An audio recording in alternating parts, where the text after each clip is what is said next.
qisadani waxay ku dhacday gabar u saaxiiba qurux kana soo jeeda qoys hantiilayaal ah. waxay baratay dugsi hoose waxayna ku dartay dugsi sare kama daahin inay ku darto kuliyadda caafimaadka. waxayna waxbarashada waday ilaa iyo heer sare.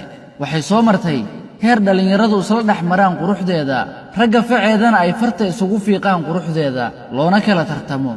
intaasi kadib waxay gashay xaaladii hore ka duwan oo ay ka wada hareen raggii hore. waxaana saaxada jacaylka soo galay nin xaas labaad raadinaya cumrigeedii kordhay awgeed.